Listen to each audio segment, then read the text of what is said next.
Армысыздар, жанкүйерлер. Оңтүбі арнасында отандық футболдан ақпарат тарататын ұлт футболы бағдарламасының кезекті саны. Бағдарлама барысында біз сіздермен ішкі чемпионат туралы, сондай-ақ клубтарымыздың Еурододалардағы матчтарынан және отандық футбол маңында қызықты ақпараттармен бөлісетін боламыз. Әр аптаның бейсенбісінде арнамызды қосып, бұл бағдарламаны өткізіп алмаңыздар. Сонымен бүгінгі хабарымыздан көретіндеріңіз. Астана Чемпиондар лигасындағы жорығын тәмамдады. Алда Еуропа лигасының плей-офф кезеңі күтіп тұр. Ел чемпионатының бірінші кезеңінде соғылған үздік голдарға шолу. Отандық футбол төңірегіндегі соңғы жаңалықтар. Осы және басқа да ақпараттарды алдағы 25 минутта кең көлемде жеткізетін боламыз. Арнамыздан алыстамаңыздар. Кеше елордалық Астана УЕФА Чемпиондар лигасы 3-ші раунд аясындағы шотландиялық Селтикке қарсы қарымта кездесуін өткізді. Алғашқы матчта нәтижелі тең есеп тіркелген болатын, ал жауапты ойын қос тарап үшін де оңайға соқпады. Әлеуеттері бірде екі ұжымның арасындағы кезекті текетірес қалай өрбіді? Назар аударайық. Астана шотландықтарға қарсы алғашқы кездесуді нәтижелі тең ойынмен аяқтаған болатын. Бұл Селтик үшін тиімді болғанмен елордалықтарға сәтсіз көрсеткіш еді. Себебі кельттердің өз алаңда қалай ойнайтындығы мәлім. Селтик паркке жиналатын жанкүйерлердің де қарасы өте көп. Одан бөлек Астананың біршама шақырым жол жүріп келгендігі тағы бар. Осы факторлар шотландықтарға үлкен басымдық сыйлайды. Дегенмен кельттер Астана аренада өткен алғашқы матчта мардымсыз өнер көрсеткен болатын. Қорғанысы сыр беріп, шабуылынан да еш пайда болмады. Тек елордалықтардың қорғанысы жіберген қателікті ұтымды пайдаланып, сырт алаңда керекті нәтижеге қол жеткізді. Қарымта кездесу алдындағы баспасөз мәслихатында Астана бас бапкері Станимир Столев журналистерге берген сұхбатында былай деген еді. Дәл өз стадиондағы Шахтер Селтик ойыны кезінде мен Болгарияда болатынмын. Сол кездегі жеңіліске қарағандылықтардың мардымсыз ойын әсер етті. Ертеңгі ойында олардың қорғаныстағы бұл қателіктерін қайталамауға тырысамыз. Осыны ескеріп, қорғанысқа қатты мән береміз. Бірақ шабуылды да ұмытпағанымыз абзал. Бізді қиын матч күтіп тұр. Өз ойынымызды көрсетіп, осы арқылы нәтижеге қол жеткізуіміз керек. Уақыт айырмашылығы, шаршап шалдығы және басқа да факторлармен ақталмаймыз. Бастысы командада керемет көңіл күй болса болғаны. Бірақ Станимир Столев шәкірттердің қарымта кездесуде жолдары болмады. Мұнда алаң иелерінің пайдасына 2-1 есебі тіркеліп, плей-офф жолдамасы еншілерінде кетті. Ал Астана өткен маусымдағы жетістігін қайталау жолында сәтсіздікке ұшырады. Төрешінің белгілеген қос пенальти Селтикті келесі кезеңге алып шықты. Ойынның барысы былай өрбіді. Қос тарап үзіліске аттанар тұста елордалықтар тарапынан тағы да өрескел қателік орын алды. Рохер Каньяс өз жарты алаңда допты кері қайтаруға мүмкіндігі бола тұра айып алаңдағы Абзал Бейсебековке үн қатқан еді. Бұл пасты күтпеген Абзал дәл осы тұстан қарсыласына қарсы ойын тәртібін бұзып, қақпасына 11 метрлік айып соққысын белгілетіп алды.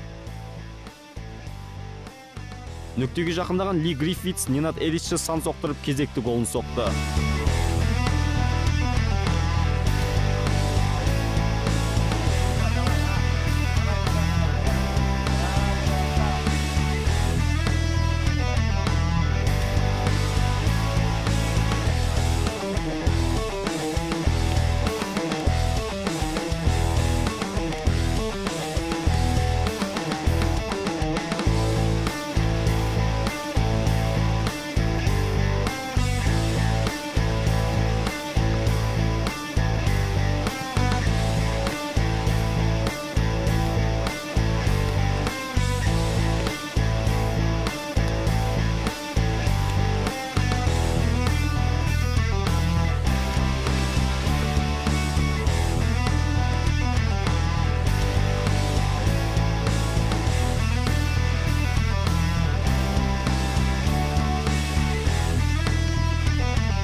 Екінші минутта Астана таразы басын теңестірді. Селтик қақпашысы Гордон допты қайтарам деп алға шығып кеткен болатын. Алаңға жаңа шыққан Агим Ибраими спорттық снарядты алыс қашықтықтан бос қалған қақпаға дәл көздеді. Сондай-ақ бұл жерде келттердің жаңа ойыншысы әйгілі Коло Турен де қателігін айта кеткен жөн.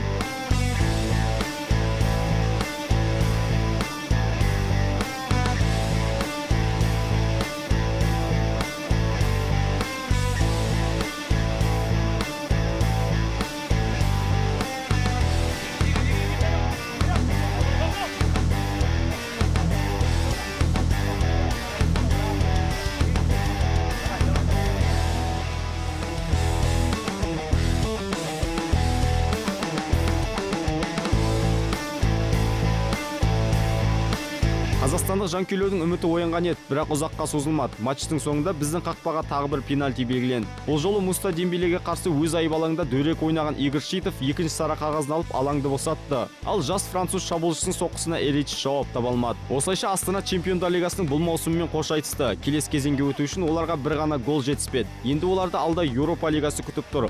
Топтық кезеңге өту үшін барын салады деген ойдамыз.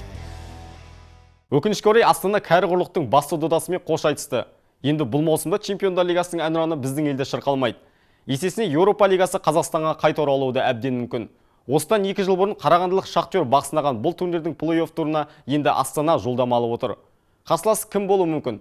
Бұл сұраққа осы аптаның сенбісінде жауап табатын боламыз. Әзірге елордалықтардың өткен маусымдағы жетістігін бірге еске түсірейік.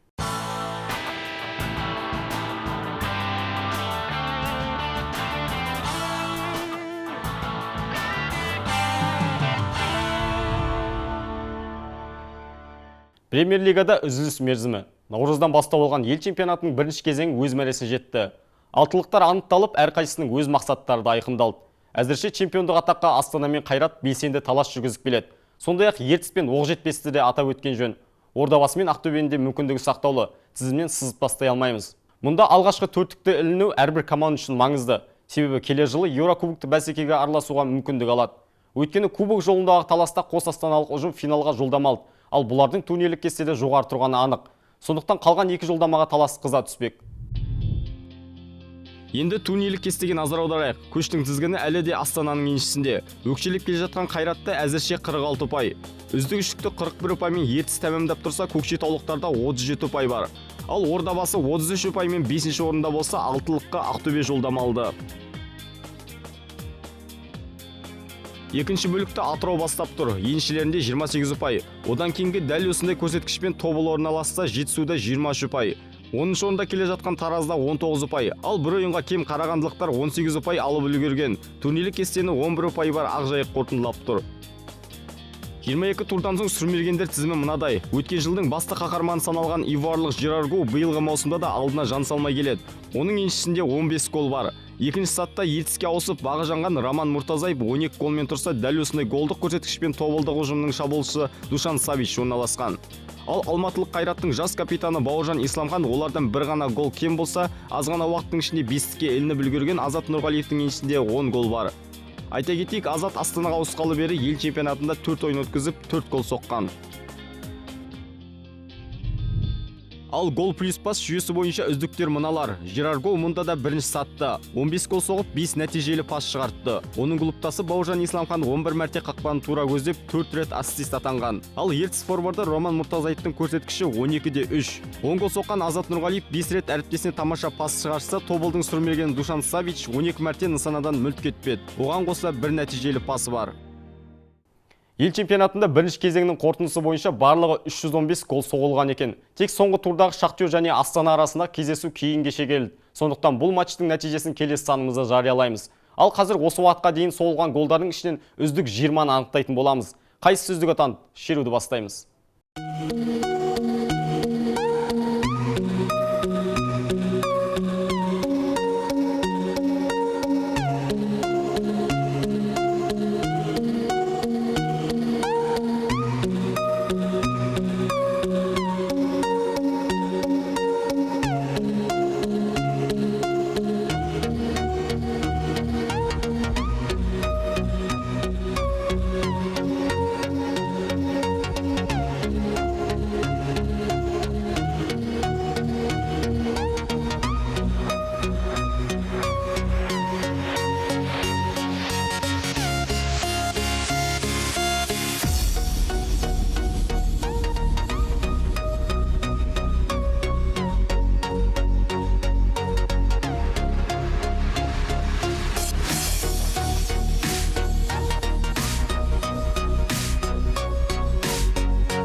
Ал енді үздік бестікке назар аударайық. Чемпионат барысындағы біршама голдар алыстан жойқын соққы бағыттау арқылы соғылды.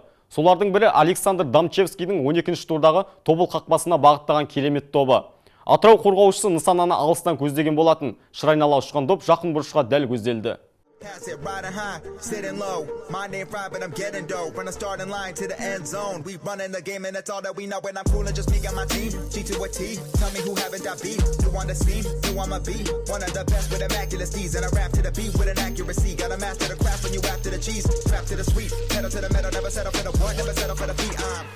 Төртінші орынға Ғафуржан Сүйінбаевтың голын лайық деп таптық. 18-ші турда Ақжай қақпасына бағыттаған соққысы қақпашыға еш мүмкіндік қалдырмады. Басында жарақаты болса да ордабасы ойыншысы нысанадан мүлт кетпеді.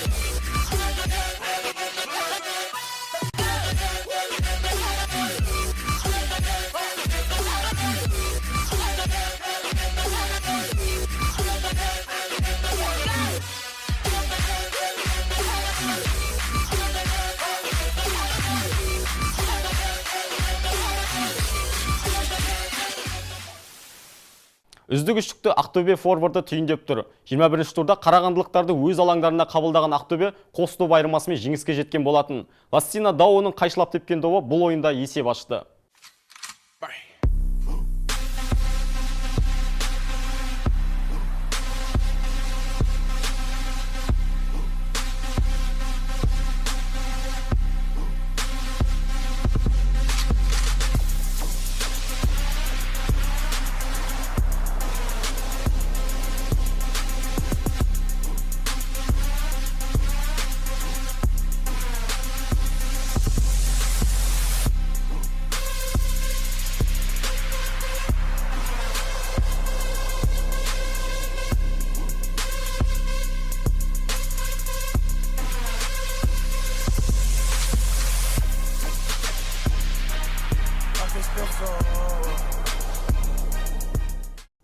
Ал 13-ші турдағы Леандре Тавамбаның тамаша голы 2-ші орында. Әдем голдар көбінесе оралдық ұжымның қақпасына енгендігін байқаған боларсыздар. Бұл жолы да Қайрат шабуылшысы керемет әдіспен командасын есепте алға шығарған еді.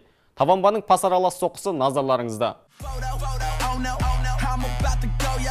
Shorty drop it low to pick it up, she like a yo-yo. When I'm getting so much action, I should be sponsored by GoPro. Back with a little more Hennessy inside of my red solo. And I'm that crazy, man, I'm back. Baby, everybody in the club say this track wavy, I get stacks daily, man, these G's don't faze me. I was about to catch a body, but the DJ saved me, man. I could tell that they love my style. Okay, okay.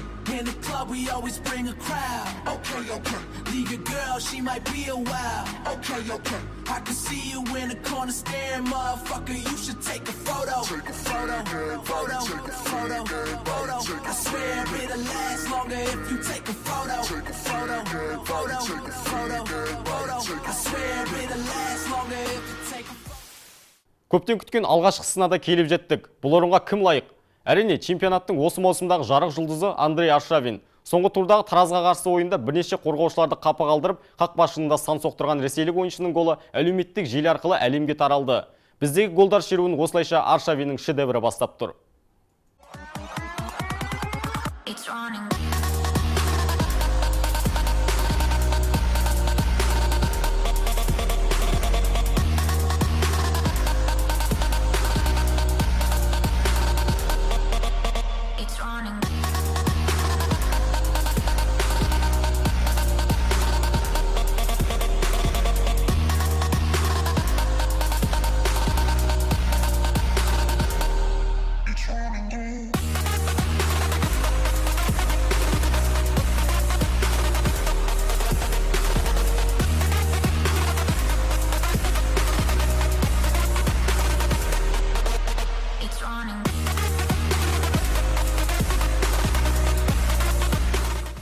Ішкі біріншіліктегі үзіліс уақытында біршама өзгерістер орын алды. Ендеше отандық футбол төңірегіндегі соңғы жаңалықтарға құлақ түрейік.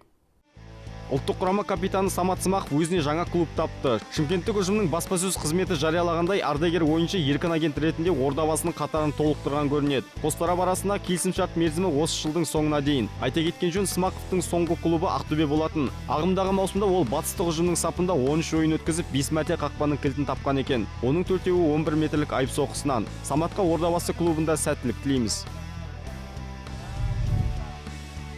Чемпиондар лигасы 3-ші раундының қорытындысы бойынша елордалық Астана турнирдегі ең дөрекі ойын көрсеткен командалардың қатарында. Қазақстан чемпиондары болсында өзгелері қарағанда бірнеше рет ойын тәртібін бұзған екен. Нақтырақ айтсақ 15 мәрте. Оның үстіне 2 қызыл қағаз тіркелген. Бірі Игорь Шитовта болса, екіншісі Дмитрий Шамконың қос сары қағазынан соң. Бұл көрсеткіш бойынша астаналықтар тек Санта Коломаға ғана жол беріп отыр. Одан бөлек Станимир Столев шәкірттері ойын ережесін жиі бұзатын командалардың ондығында. 52 мәрте шағын фолдармен көзге түскен. Ал ойыншылардың жеке көрсеткішіне тоқталсақ, Патрик Твумаси іріктеу раундындағы ең белсенді ойыншылардың үштігін түйіндеп тұр. Оның еншісінде 2 нәтижелі пас, қақпаға бағытталған 9 соққы және 3 мәрте қиыс ұшқан доп.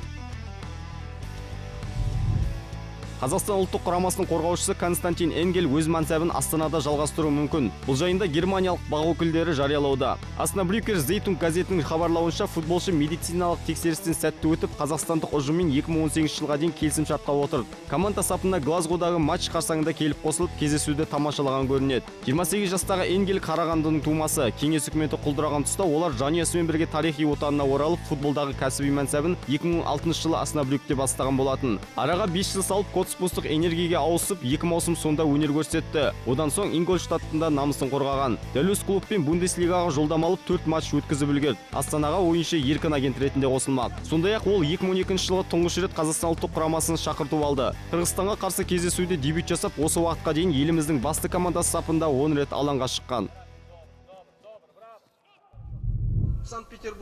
Қазақстан футбол федерациясының президенті Ерлан Қожағапанов кеше өткен жалпы халықтық футбол форумында балалары мен жасөспірімдер футболын дамыту үшін әлеуметтік желі арқылы флешмоб ұйымдастырды. Президент өзінің Instagram әлеуметтік желісі арқылы мынадай бейнеролик салған болатын. Мен Ерлан Қожағапанов жалпы ұлттық футбол форумының үндеуін қолдаймын. Өйткені біз балалар жасөспірімдердің футболын дамытпасақ, футбол инфрақұрылымының санын көбейтпесек, ұлттық құрамамызда ешқандай нәтижелерде, жетістіктерде болмайды. Қолына доп ұстаған Қожағапанов Астана әкімі Әсет Исекешев, футболшы Самат Смақовқа және Оңтүстік футбол академиясына пас шығарды. Форумда Қазақстан футболының 2016-2026 жылдарға арналған даму стратегиясы мен балалар және жасөспірімдер футболын жетілдіру жолдары талқыланды. Алматылық қайраттың сұрмергені Жерар Гоуға бірнеше еуропалық клубтар қызығушылық танытуда. Германияның 2-ші Бундеслигасындағы Кайзерслаутерн, ағылшындық Лейтон Ориент және франциялық Тулуза шабуылшыны өз қатарларына қосуды қалайды. Иварлық футболшының өзі соңғы нұсқаны жөн деп санап отыр. Ол Тулузадан Севильяға ауысқан бомбардир Виссам Бен Йеддердің орнын жоқтатпайды деген сенімде. Ең алғаш бұл ақпарат мамырдың соңына таман шыққан болатын. Ол кезде африкалық бақ өкілдері таратқан еді. Гоудың қайратпен арадағы келісімшарт мерзімі 2017 жылдың желтоқсан айына дейін. Алматылықтар сапында ол 2014 жылдың жазынан бастап өнер көрсетіп келеді. 2 жылда ол 60 матч өткізіп 49 гол соққан, ал Еуропа лигасында 15 ойында 7 мәрте көзге көрінді. Қазақстанға дейін 27 жастағы ойыншы ресейлік Краснодар сапында бақ сынаған. Одан бұрын ол түркиялық Кайсери Эрджеспор, Денизлиспор, швейцариялық Ксамакс, мароккалық Хастани Агади және өз отанындағы Абиджан клубтарының намысын қорғады.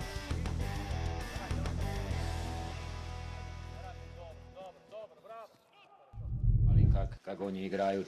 Қарағандылық Шахтердің бас бапкері словакиялық Йозеф Вукушич орнын босатты. Бұл жайында кеншілердің баспасөз қызметі жариялады. Тамыздың 2-ші жұлдызында уақытша директордың қызметін атқарып жүрген Асқар Әбділдаев команданың жаттығуынан соң киім ауыстыратын бөлмеге кіріп, жаттықтырушымен 2 жақты келісім арқылы қош айтысқан екен. 51 жастағы маман Шахтерді осы жылдың қаңтарынан бастап баптаған болатын. Бірінші кезеңнің қорытындысы бойынша Шахтер әзірше 11-ші орында.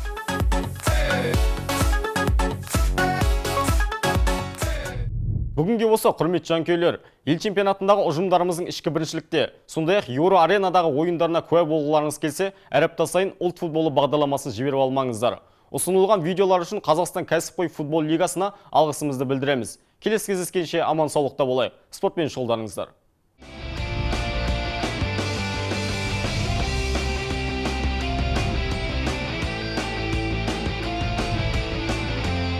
Жүргізушілерге киім үлгісін ұсынған Коллинс сауда белгісіне алғыс білдіреміз.